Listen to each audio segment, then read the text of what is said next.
It's time for TigerNet Talk with L. Swan. You know, that's why Carolina's in Chapel Hill and USC's in California. And the university in this state always has been, always will be, Clemson. Print that, tweet that. And I hope they come in undefeated. That's what I told you before the game. Our team believes. Our team believes. They got heart. We got greatness in us. They say we can't do it. What they say now? Down go the Cats.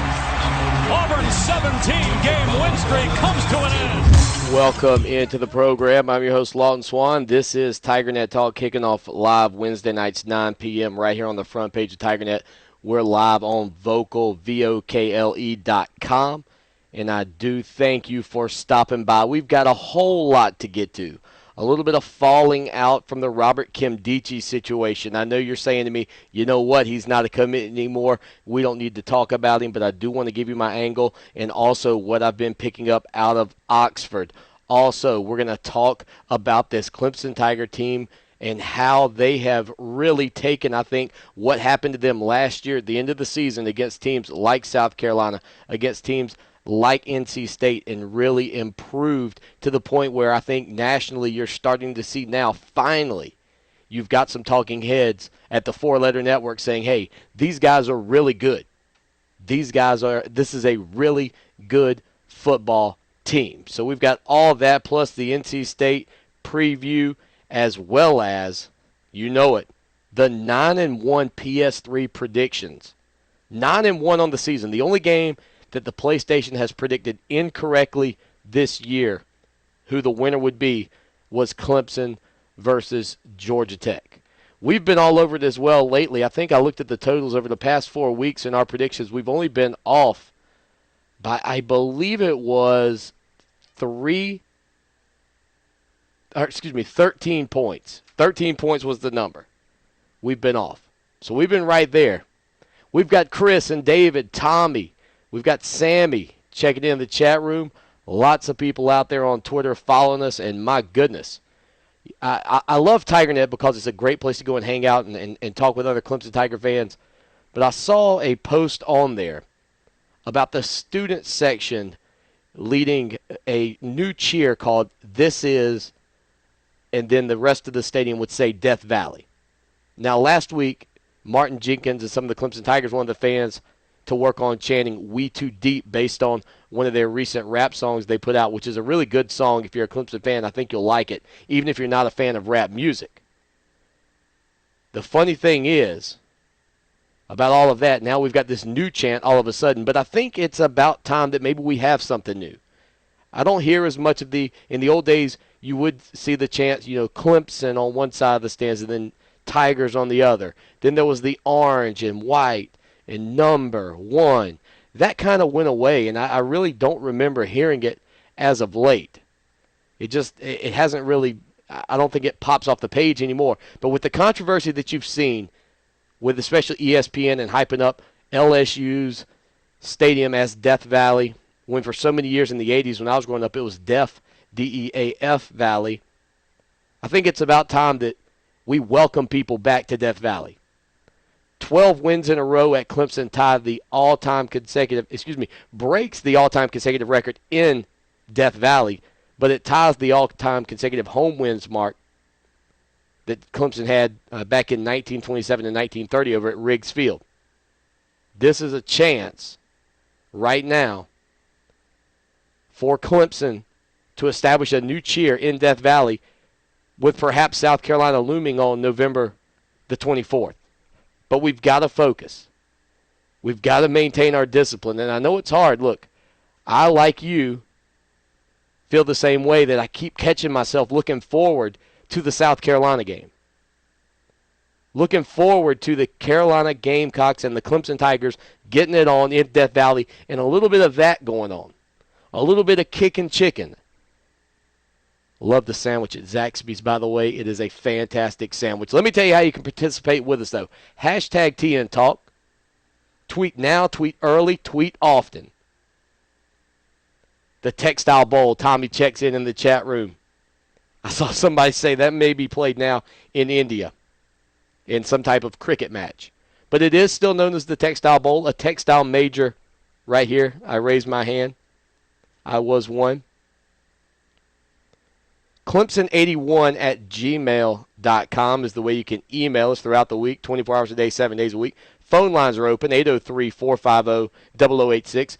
You used to be able to read that right below me here on Vocal. Samantha, though, if you saw her, one of the Vocal crew in the chat room, they have told me that will be fixed, and that is why I am sticking with them. We are the number 2 rated broadcaster, looking to get back to that number 1 spot. We got 130 people in here with us right now, and I thank you for coming by. Come on in. The chat room will treat you good. This is a great group in here. So that's all the ways you can take part with us. In fact, go by ClemsonSportsTalk.com during the week. A little pop out on the side. Leave us a voicemail. We'll pump it into the show. We can talk about what you want to talk about. But last year you go up to NC State. You're still you're reeling just a little bit. You just kind of aren't feeling quite up to par at that point, and you get smashed 37-13. And I mean, it is the biggest tail kicking we took the entire season outside of what happened in Columbia, South Carolina. And I know you're going to tell me, look, the 70-33 loss in the Orange Bowl, Swanee, you got to talk about that. I'm talking regular season when we still had a lot of momentum, when I think everybody still felt really good. I think you felt better after the Virginia Tech win in the Atlantic Coast Conference Championship game, but that night in Raleigh was supposed to be Clemson beating an undermanned, in my mind, an undermanned, underachieving team coming into the season for Tom O'Brien, and now you get them at home. You got a chance for a little bit of rematch. You've got a chance for that rematch game. And this is a team that had 42 freshmen on it last year. They have learned a lot. Dabo Swinney said it himself. They've learned how to handle success better, and they've learned what it takes to be consistent performers. We appreciate CU Tailgater. That's Chris on Twitter for tweeting out to people to let them know about our program. Hashtag Tea and Talk. Put it out there. Let people know that we're here. Chris was, of course, the winner of our Vostok Cooler last week right here on the program. We gave one away. Check them out, VostokCoolers.com, VOSTOK. Go by there. Look at their coolers. You're going to love them. Football-shaped, really nice. You can get – some of the stuff has been licensed already. Unfortunately, the Clemson stuff is not, so they're just their original creations, but once they get that licensing from the NCAA and specifically Clemson, they will be licensed for the Clemson products. They're a great cooler, though, nonetheless, and they look fantastic. You're going to love it. Check it out. We're going to make sure Chris gets his in just a couple of days. Going to get that out to him.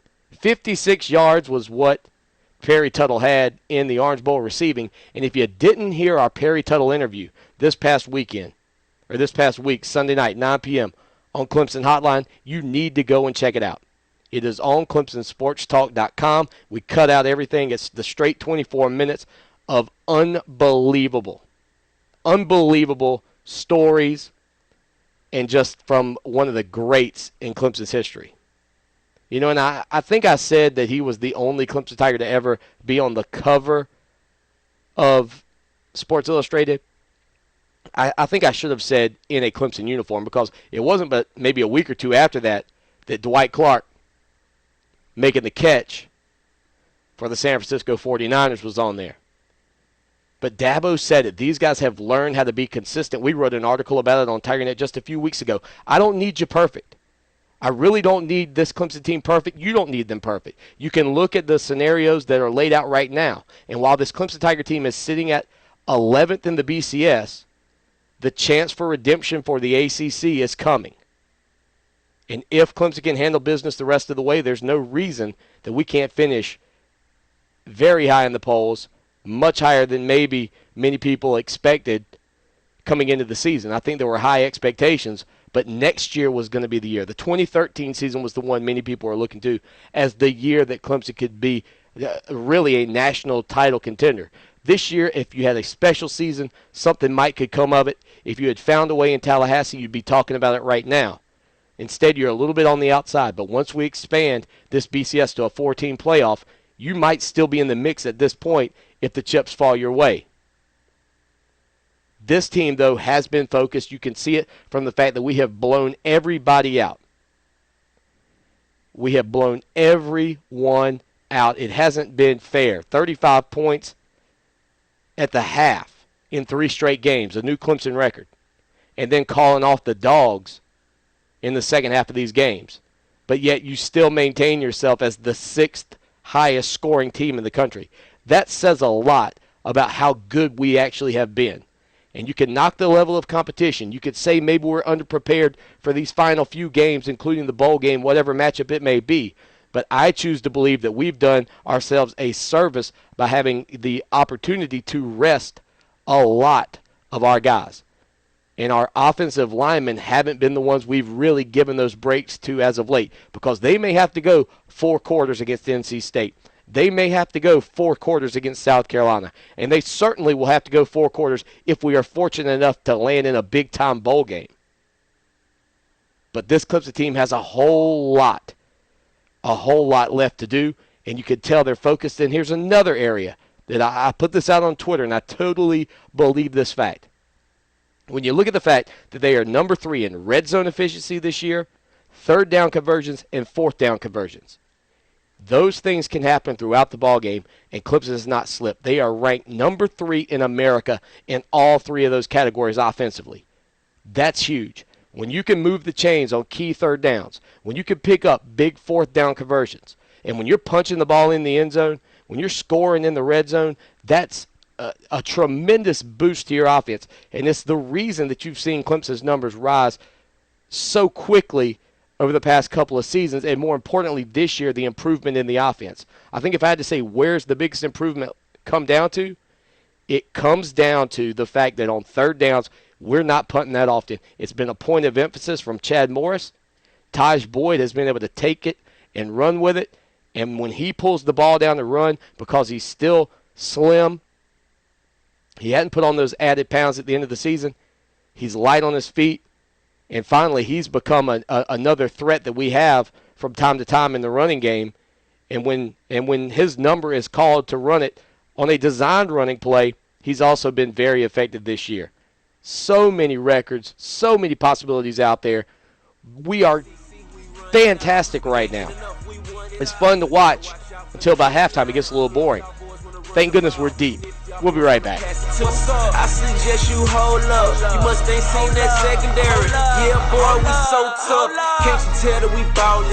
And these boys can't hold us back. 81 championship, and best believe we going back. Clemson, we all in. One team with one dream. We're on the quest for the best, and we can't let anything hold us back. These boys can't hold us back. These boys can't hold us back.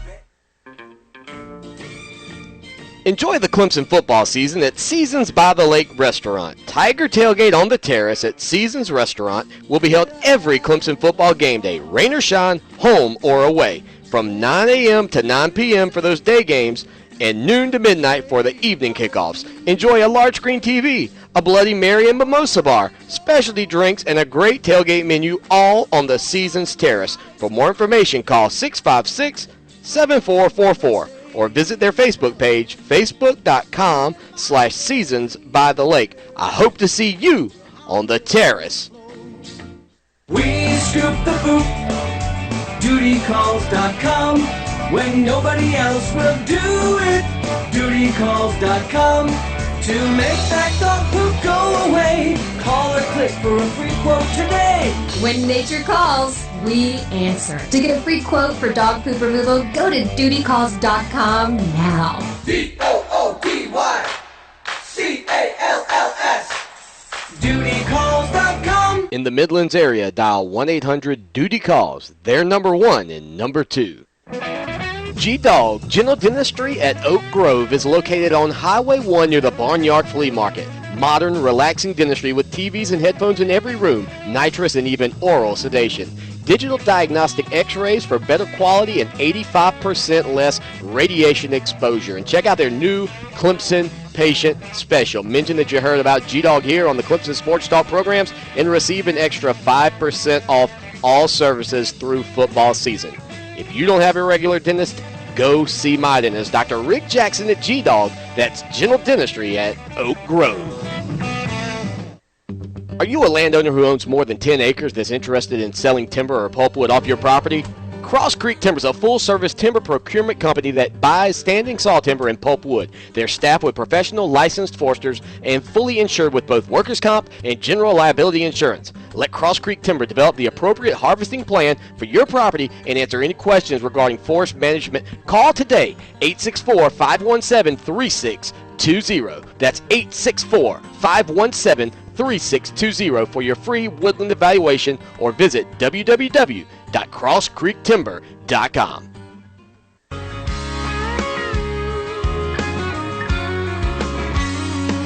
I thought I'd grow up and I'd settle down.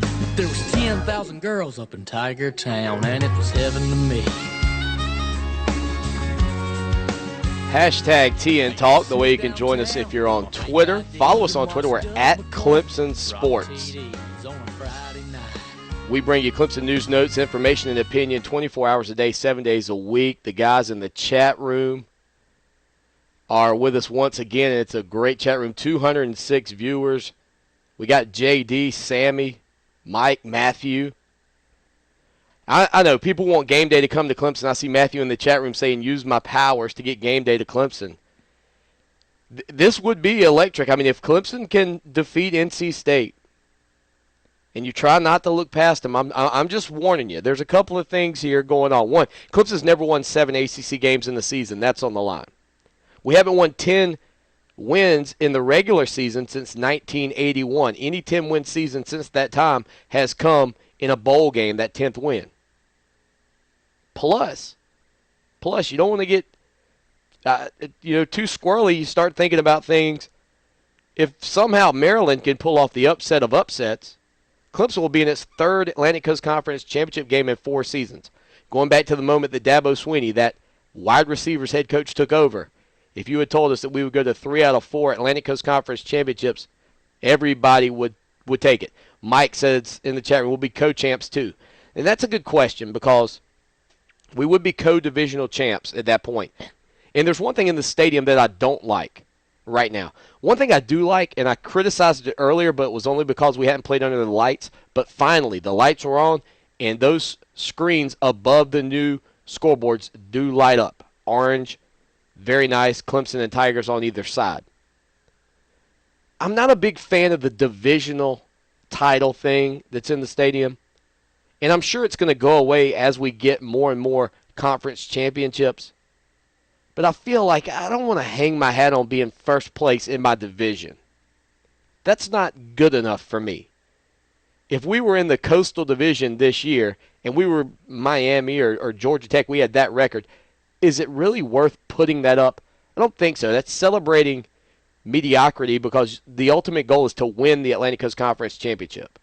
As soon as we fill up that left side with conference championships, please, Clemson, let's go ahead and put up the second conference championships and get rid of the division things. Chris in the chat room says some say it helps with recruiting. It might, but if a recruit can figure out that we're celebrating divisional championships, maybe they can't. Maybe they don't understand the nuances of it all. But Clemson would be a co-division champion. In fact, Dabo Swinney said we would actually get a trophy for being tied with Florida State. They, of course, would hold the tiebreaker, though. But if things go the right way, you're talking about a top 10 matchup for ESPN, a chance to showcase one of the longest-running uninterrupted series in college football between two teams who typically now have not been looked at nationally, that rivalry in the likes of Alabama and Auburn or Michigan and Notre Dame or Southern Cal and Notre Dame, some of those other big series out there, Florida State, those games that might nationally be seen as bigger games, all of a sudden you get a chance to kind of showcase that for people. I would like to see ESPN come with game day. Unfortunately, I don't want it to take away from Clemson's fans' motivation on this game, which should be on this next game, the South Carolina game. That right there. Just taking the Gamecocks behind the woodshed. But you got to be cautious. We keep talking about it. as much as we hope the players are still focused, you got to hope that they stay dialed in. Don't forget, NC State is the only team that beat Florida State this year, and Florida State's a really good football team.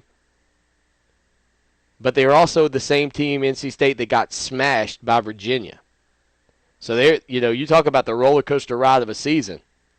And Tom O'Brien away from Raleigh has not been very good at all. I want to say their record away from Raleigh with Tom O'Brien is something like 1-13 in conference play. David Jones with a go Wofford. That's right, my dad's a Wofford Terrier. He never called me much during basketball season when I was at college because he always saw me on TV and knew I was there. But believe me, in about my 7th year, however many years I'd been in school at that time, when Wofford beat me, this was before cell phones were invented. Well, they were invented. They just weren't as common. Right when I got back to the dorm room, what do you think the phone call said? How about those Terrier dogs? I'd love to be able to say that Sunday. How about those Terrier dogs? Well, let's talk briefly about the Robert Kimdichie situation because I know a lot of you want to talk about it, and David Kamara decommits as well. When this all initially went down a week or so ago, when the news about Robert broke and everybody, naturally because of the number one player in America, everybody jumps on it. Started looking into it, see what we could dig up about the situation. And here's what I said from the get-go. There's pressure coming from all sides, whether you consider the Atlanta Journal-Constitution to be the issue, whether you consider mom to be the issue, dad, Ole Miss, recruiting, whatever you consider personally to be what you think is the biggest issue that caused this. I've always said from the get-go that the one thing we've never heard from Robert, and we still haven't heard, and I have not seen it anywhere, is Robert Kimdichie saying, I am not going to Clemson. I am committed somewhere else. Now, we all know about his brother at Ole Miss. I've contended, and I've stood by. I still wanted to say that this was friends over family, especially while David was committed to Clemson. Now, with David out of the mix, that kind of leaves them both as free agents. If Robert is searching, David is searching. And by default, he almost has to decommit to be able to go anywhere that Robert wants to go, or if he gets it gets entertained by any other schools. Now, they'd obviously been to Ole Miss, and Dabo's got his ways about being committed, and he even talked about in an article just today with David Hood about the early signing period, which could be a good thing for college football. It would relieve some stress from some of the great players. Now, in a case like what we're dealing with right now, you may have a kid whose mom is over in Nigeria, how few and far between they may be, and she says, hey, I don't really want my son there, but he signed while she was gone. That could have been a whole different ball of wax. But where we sit today, as long as I don't hear the words from Robert Kimdichie that Clemson's out of the picture, that he is not going to Clemson, or that he is committed somewhere else, I'm holding to the fact that I still believe he will sign with Clemson. Note to self. I have great connections at Ole Miss. Wonderful connections at Ole Miss. Started digging around there, talking with them. The first thing came back. They feel like the chips are falling into place. Now, you probably say, what kind of chips are those, Swanee? Or those chips of money? We know how the SEC likes to get down, and I don't want to go throwing anybody under the bus just yet. There are plenty of you out there who will speculate on what you think happened. By far, the chips falling into place, I think what he means is from what he's gathering on his end, things are looking more and more like this was going on. From another good contact down there, no one at Ole Miss felt concerned even when Robert Kimdichie was committed to Clemson. And their thoughts are that he's going to commit there before National Signing Day and that he's a lock to go. Lots of chatter about it in the class. I almost called you the classroom. It's the chat room. You guys do give me lessons, though, from time to time. Now, Matthew asked, what do I think of Elijah Daniel visiting Ole Miss?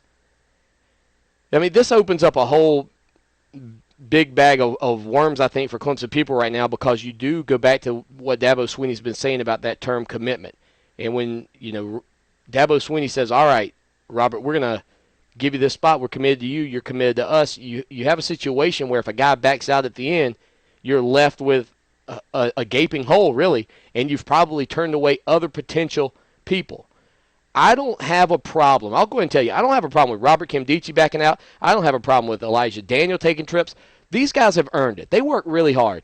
And a lot of these guys, if we're fair about it, a lot of these guys don't get to travel around. They don't get to see the world. This is an opportunity for them to see a lot of great campuses, do a lot of fun things, spend a lot of time, and they have earned it. They put in the blood, sweat, and tears. Whether the blood, sweat, and tears ends up being in a Clemson uniform, a South Carolina uniform, an Ole Miss uniform, that's not for me to judge. I know this. If I was the number one recruit in the country, and I had grown up a huge Clemson Tiger fan, I would definitely be committed to Clemson. But if I weren't, if I had my pick of all the schools in the country, I would take my visits. And I don't think that's an unfair thing for him to do at this point. Like a lot of people in the chat room are saying, they could care less until it's National Signing Day. A verbal commitment is just that. There is no bind to it. And until National Signing Day, everybody who is verbally committed is still wide open. You never know. The dog and pony tricks they're going to pull, a hat, whatever. Pull a dog out of a bag, whatever it takes. I'd like to see somebody pull a tiger out of a bag. That could be quite interesting.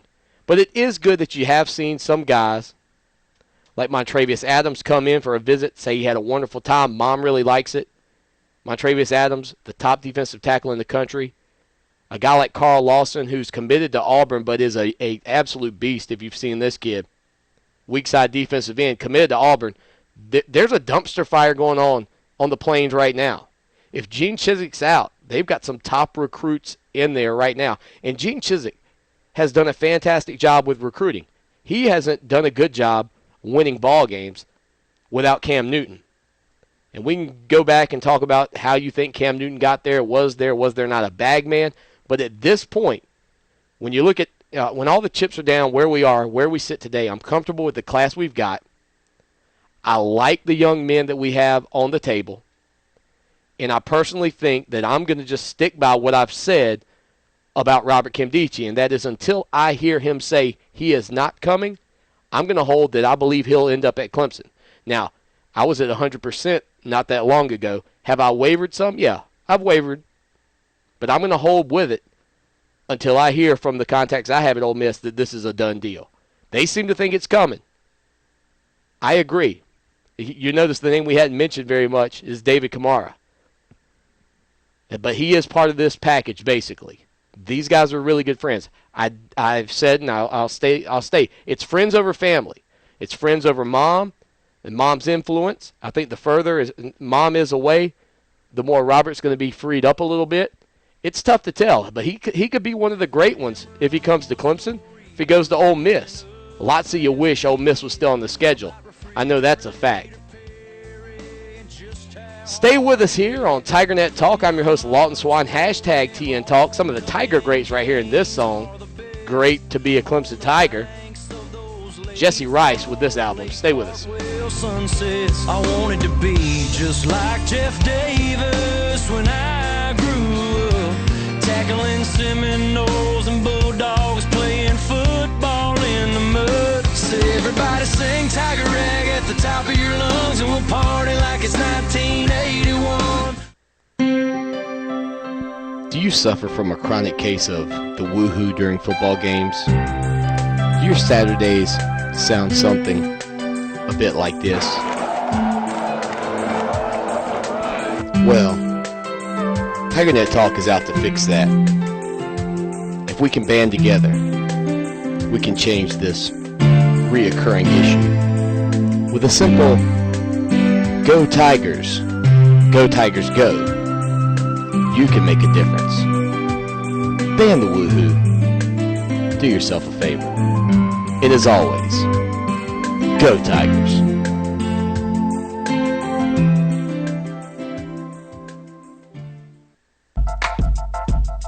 Take your business to the next level with innovative website design from Foodog Media. Foodog can handle all your web, graphic, and social media needs. Call them today, 843-864-9268. That's 843-864-9268. 9268. Mention this ad and receive 10% off of your website. FoodDog is a Clemson-owned business. See their portfolio at www.fooddogmedia.net. May the food be with you. G-Dog General Dentistry at Oak Grove is located on Highway 1 near the Barnyard Flea Market. Modern, relaxing dentistry with TVs and headphones in every room, nitrous and even oral sedation. Digital diagnostic x-rays for better quality and 85% less radiation exposure. And check out their new Clemson Patient Special. Mention that you heard about G-Dog here on the Clemson Sports Talk programs and receive an extra 5% off all services through football season. If you don't have a regular dentist, go see my dentist, Dr. Rick Jackson at G-Dog. That's General Dentistry at Oak Grove. Hate the thought of shopping? All that hassle and can't find what you're looking for anyway? We understand. Retail stores make it difficult. Instead, try www.edistooutdoors.com. Edisto Outdoors features performance apparel and gear engineered for performance, comfort, and style. EdistoOutdoors.com. You'll enjoy the shopping and you'll enjoy the products. Great products from people who care. Blake Austin of South Carolina Farm Bureau is an insurance agent you can count on to meet all your needs. Home, auto, health, life, you name it, Blake's got you covered, and he can save you on your yearly rates. Call him now for a free quote, 803-259-5008. That's 803-259-5008. Or just go to ClemsonSportsTalk.com and click on the Farm Bureau logo to be connected to Blake. Do like I do and work with the best agent around, and you can tweet that. Football season comes once a year. Cheers to the ACC. My den turns into a football field. I laugh, I cry, I dream. Quarterback throws the ball downfield, but I told him he should run. We take the ball to the 1-yard line, then the referee shoots the gun. On Saturday afternoon, I like to do my thing. Watch football on my TV screen. Welcome back in. That is old school Tiger Fever, ode to the paws and claws. And you know that's old when he talks about the referee shooting his gun. I don't want to say my chat room has a bunch of old people in there because I'm probably one of the older people checking out the program right now. I don't personally remember ever a referee actually shooting a gun at a football game. I kind of remember it vaguely from some high school games. Did that ever really happen in Death Valley that the referee would, pull the gun to alert people? Mike Bentley remembers it in track and field. He's a track star. Matthew says, yes, he remembers it. So the 35 age, that's where I'm at.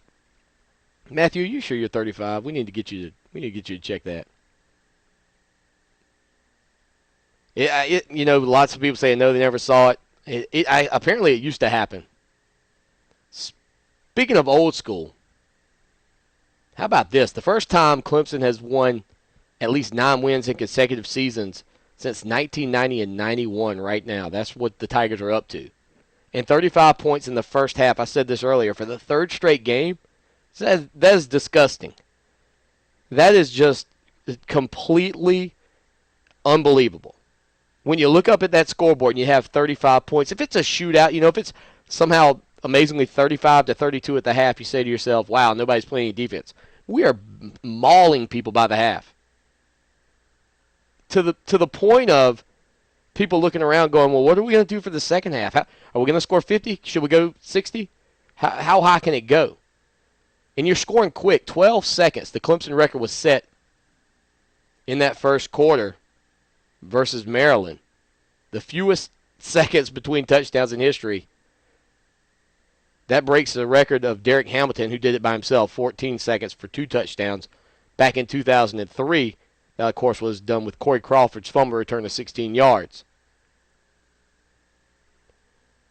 Clemson held Maryland. You talk about Clemson's third down conversion. How about this? Not that Maryland's offense was rolling by any means, but they were 1 of 13 on third down conversions. That's the fewest since back in 2009. Taj Boyd, number 2 in passing efficiency in the country. 13 touchdowns in the past 3 games. A couple of interceptions that really weren't his fault in that game against Duke, but then you had a couple of bad turnovers. The Tigers lost 3 fumbles in this game, and they really haven't done that all season. That was uncharacteristic. But I think sometimes I said this on Clemson Hotline, it's hard to maintain your focus. It's hard for the fans. It's hard for the players when you're doing what you did. Mike says he's mad we gave up 10 points to Maryland. But when you think about the circumstances about how Maryland got into scoring territory, the interception, or excuse me, the botched punt return was one. And then the other was when Clemson attempted a long field goal that came up well short, and Maryland had a great return. I can't put those 10 points on the defense. We did get an email that came into us from Kevin Brown. Kevin is in the U.S. Army stationed out in Washington. Appreciate you listening to the program, Kevin, and more importantly, appreciate your service. And Kevin kind of went through how Clemson's team reminds him a lot of the New Orleans Saints a few years ago. Their offense was high risk, high reward, could score quick. That might mean that the defense gives up a lot of points, maybe a lot of yardage. I've contended all year that there's a magical number somewhere around 200 that you need to stay at or near in order to be one of the top teams in college football, and not even just a top team in college football, but to really contend for the national championship. It's just a mythical number that I came up with looking at stats from teams around the country that have won national titles in recent years and basing that on what Clemson did during a different era of college football when scores weren't quite as high, but how did Clemson fare? This year, Clemson sits at 224 points total scored against them right now. That's within my range. I said 200, but I think you've got a little bit of a cushion there, giving up 22.4 points per game. And he wants to know, how does that kind of compare to Alabama and Oregon? Well, first off, I wanted to look to give him some kind of insights into where I see this, because I think he's got a great argument. But, Kevin, what I came up with is this. When you look at time of possession, Clemson is 97th in time of possession, and Oregon is 98th. I mean, literally 28 minutes and 27 seconds and some change differentiates these two teams in time of possession. Alabama possesses the ball about 3 minutes more with their offense than Clemson or Oregon. Now, where does that put them in scoring defense? Alabama is number 1 in the nation in scoring defense, giving up 11.1 points per game. Oregon is 30th at 22.3. Clemson is 33rd at 22.4. So far, time of possession and scoring defense, Clemson and Oregon, neck and neck. This is where Clemson and Oregon sort of begin to differentiate themselves a little bit from Alabama. Scoring offense. Oregon is number 1 with 54.8 points per game. Clemson is number 6 with 42.9 points per game.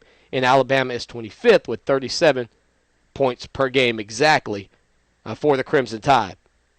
Now, when you kind of look at those numbers, you say to yourself, well, where's the difference in these teams? The difference for me still is that the garbage touchdown, those late game touchdowns. When Alabama's second or third stringers are in, they're not giving up points. In the past few ball games where Clemson's given up, I believe, an average of about 13 points per game, the second stringers haven't given up those points. That's the key. You've got a couple of games, though, this year, Boston College, where Clemson got burned pretty good. But Alabama, for the first time really this season, played against an offense much like Clemson's in Texas A&M, and you saw the way the Aggies were very effective against them. You've heard it in the media. You've seen it on message boards. Nick Saban not happy about these high-powered offenses. Well, one reason is because over in the SEC, you don't really see them. It is a smash-mouth football game, and that's one reason I hope that we were going to see Oregon and Alabama play for the national title. I wanted to see how a unique style like Oregon's would go up against this Alabama team that was supposed to be legendary. We saw it go up against Auburn a couple of years ago, but Auburn had the ability, unlike Alabama, even though that game wasn't high scoring, that national championship game, to go up and down the field with anybody. Could Alabama, if Oregon was able to get into a track meet, keep up? Lots of people in the chat room, a couple of people at least, saying they think we could beat Alabama. That might be the matchup. That could very well be the matchup. How about the job that DeAndre Hopkins has done. Well, let me answer your question, Kevin. What does that equate to me? I'll be honest with you. I still think, and I think that ESPN and everybody else, we're going to get into this in a moment, but the eyeball test tells me Alabama's still one of the top teams in the country. Can't drop them back too far if I'm a pollster. I think that even like Florida State, I think they've been unfairly punished for a bad loss against NC State. They're probably right in the polls. They're not right in the BCS in my mind. Kind of looking at it, though, I truly believe that Clemson's defense has to get somewhere. If you want to be, undefeated, you got to be able to take on a team like Florida State and keep them at a reasonable amount of points. And if you can do that, if you can get to that 15-point range, I think 22 is serviceable, but if you can get into the top 20 in defense, all of a sudden, that offense is that much better. And it's part of the reason that Alabama is able to score not so fewer points than Clemson, but they really protect themselves because defensively they're just so good. But I agree. You put them in a different league, maybe their numbers are much higher. The biggest statement and testament to that is the numbers of Texas A&M. Look at the numbers when they played in the Big 12 versus the numbers that they have this year playing in the SEC. Look at those numbers for a second, and that'll give you an idea. 2011. Let's look at it. 2011. Texas A&M, let's see, they scored 28.2 points per game, and their defensive numbers let me see if I've got their defensive numbers here. No, they gave up 28.2 points per game. This year in the SEC, they give up 21.3 points per game. That's 7 points per game. That's a touchdown difference playing out of the Big 12 in the SEC. Now, offensively, you would assume that their numbers will also be similar. Let's see how those offensive numbers broke down for them. They scored this year in the SEC 43.1 points per game, and last year they scored 39.1. They score more points per game this year in the SEC against these tough defenses. 4 points per game more. I don't know. I mean, that's a pretty telling statistic from the perspective of the people who talk about how great the SEC is. DeAndre Hopkins continues his great season. He's broken the Clemson record for consecutive games with a touchdown. He is on fire. He not only remains on fire in real life, he blows up on the video game each and every week with a couple of touchdown grabs. DeAndre Hopkins has just taken his game to another level. And I'm hard-pressed to say this kid's going to be back. The more I think about it, the more I really debate will he, won't he. I know there was a lot of talk with Taj Boyd earlier this weekend where Taj said, it's kind of up in the air, his status.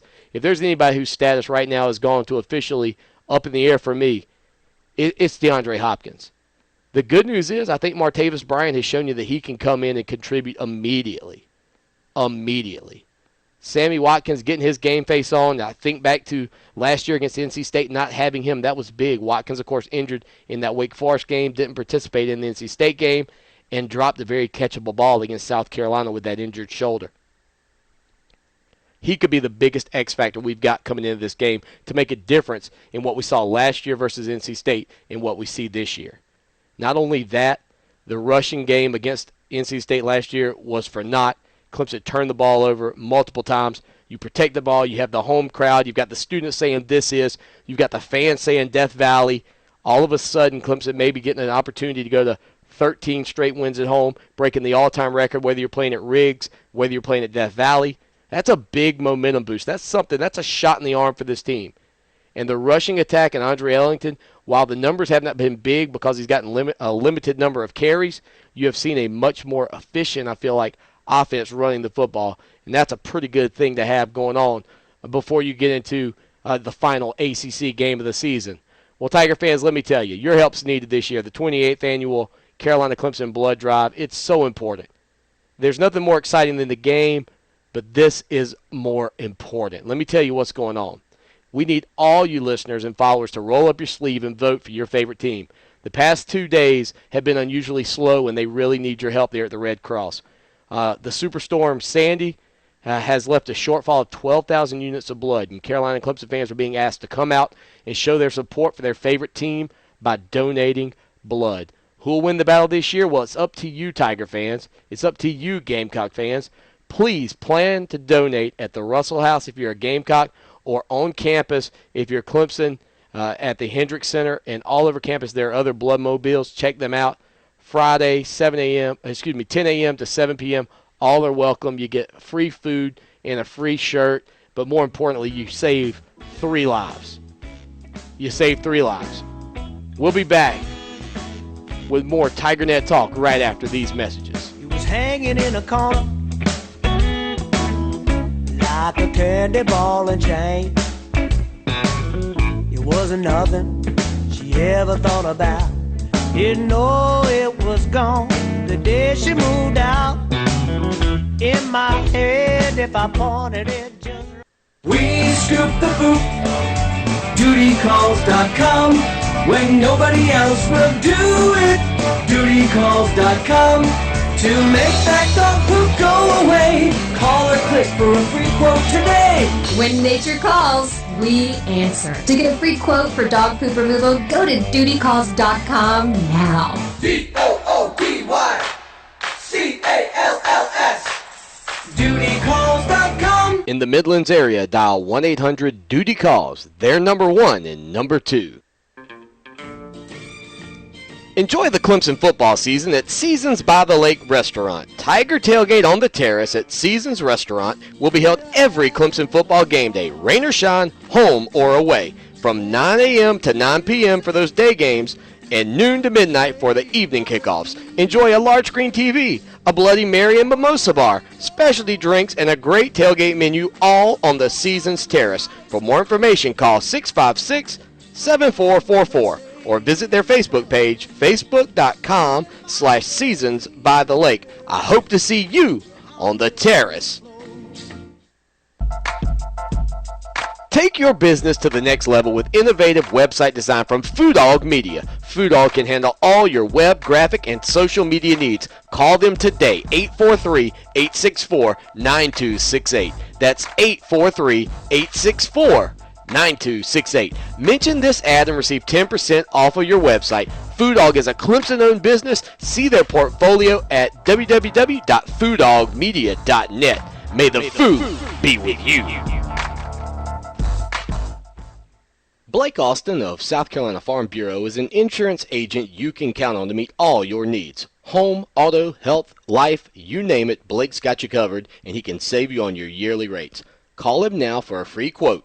803-259-5008. That's 803-259-5008. Or just go to ClemsonSportsTalk.com and click on the Farm Bureau logo to be connected to Blake. Do like I do and work with the best agent around, and you can tweet that.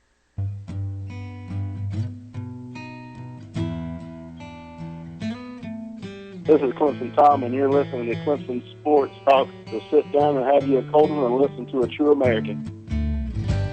I like driving down Clemson Boulevard. Well, if Clemson Tom can't be with us in the chat room, I figure I'll bring him here in spirit as we bring his, I guess that's a intro back into the program for you here on TigerNet Talk. Thank you for being with us. 265 people watching the program.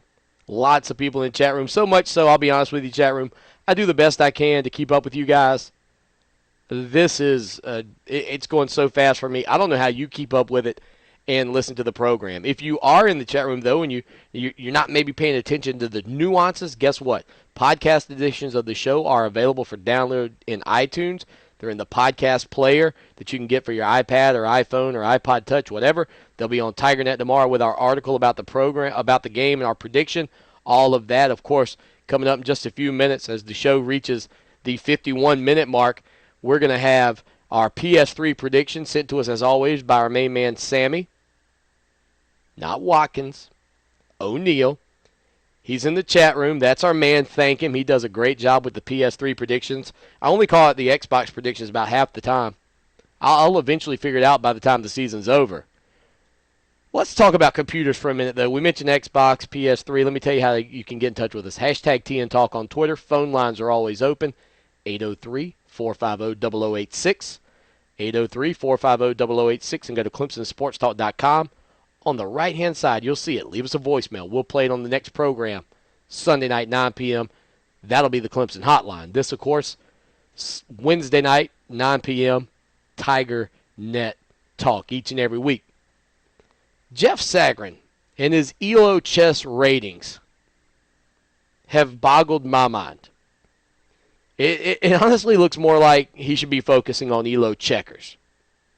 So I decided to dig into the ELO chess and Jeff Sagarin as much as I could. As much as I could hold on to it. Mike in the chat room says his ratings are totally insane. David Jones says Sag is a ding-dong. You remember the ding-dongs, that wrestling group? I think they were like the Mulkey Brothers with masks on. That's old school. That's old school. They had bells on their heads. You remember that? The ding-dongs. Oh, WCW. You slipped. You really slipped with that one. Anyway, I decided to look into this ELO chess just to figure out what it meant, because I've looked at the ratings and I see all these teams that are so much worse than Clemson above them in these polls. These computer ratings. Now, I'm not even going to call them polls. They're computer ratings based on a bias that's somehow put in from somewhere, because if there weren't, I would believe that there would be some schools out in the middle of nowhere who start off the season at the top of his poll. And I don't know if that poll, does the Sagarin poll come out every week, week one, or is it only released once the first BCS comes out? I really don't know, because I don't pay that much attention to it, because to me, garbage in, garbage out. Anyway, Wikipedia says that the ELO rating system is a method for calculating the relative skill levels of players in two-player games such as chess. The problem for me is, even though matchups are two-player, when you talk about these conferences, there's not a big enough, I don't think there's a big enough sample. You've got all these teams playing themselves in the SEC, so they're constantly staying highly thought of and highly ranked, so much so that a 5-5 SEC team, you're almost rewarded for losing in the SEC, where a win in the ACC is seen as not a big deal. The sample size is horrible because out-of-conference games don't really exist. And the SEC, to their credit, back ends their weakest out-of-conference game. Most of them, for example, South Carolina playing Wofford, you could go through the Jacksonville States and every other team, Alabama, A&M, or whoever these teams are playing this weekend over in the SEC. So in the first 10 weeks of the season, they've really built themselves a nice record or a nice standing without playing a team that knocks them down until this week, which is why maybe this weekend, if the right things happen in Death Valley, could Clemson jump Florida State? NC State did beat Florida State. What would the computer say about that? 3-card Monty. Will Clemson perhaps jump another team from the SEC who plays a poor opponent? It could happen with a win. I would not be completely flabbergasted if it did.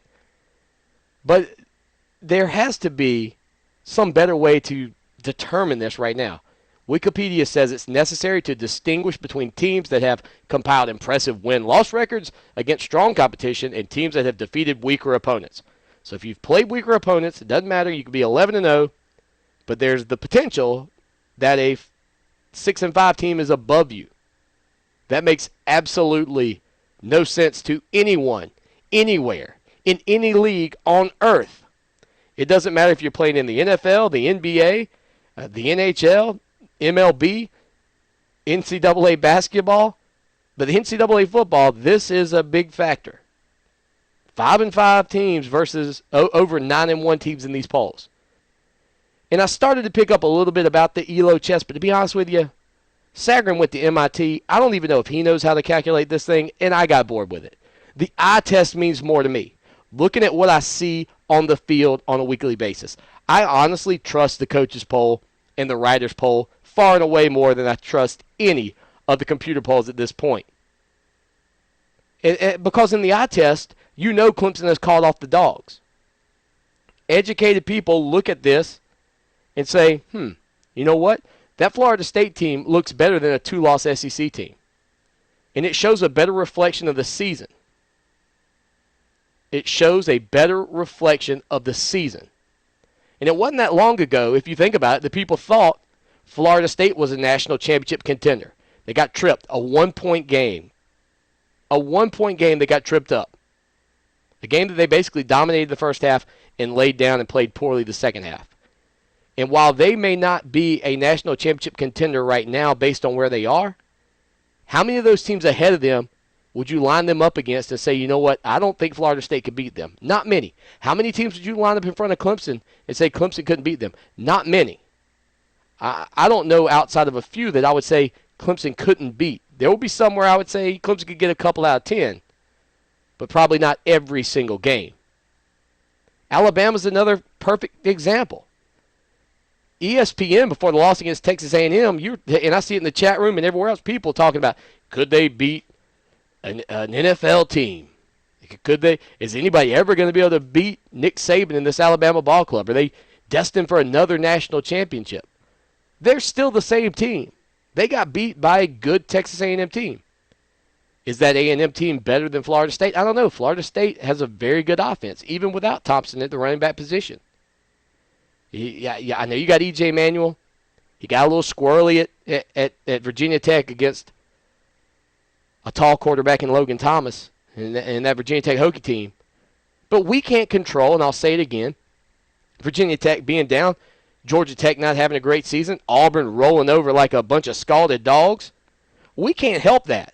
We have no control. The only thing we can do is go out there each and every week as Clemson and beat the teams that are lined up before us. And if that means the teams at the end of our schedule think we've played a patsy schedule and they're from the SEC and they're the big boys and they're going to come in and hand it to us, good. Come on in. This is Death Valley. I know, I got you practicing a little bit. I got to keep you going. I got to keep you practicing. I mean, it's not about my opinion because I still think we're in a great situation, but rewarding losses to good teams is ridiculous. It's to perceive, too. This is a perceived thing that wins against these perceived lesser opponents because we don't actually know. We haven't actually seen these games. It's what they're telling us or what the computers are telling us. The good news is you still have a chance to finish wherever you want, to be honest with you, except for maybe the national championship game. Best case scenario, this is Clemson to the sugar with one loss.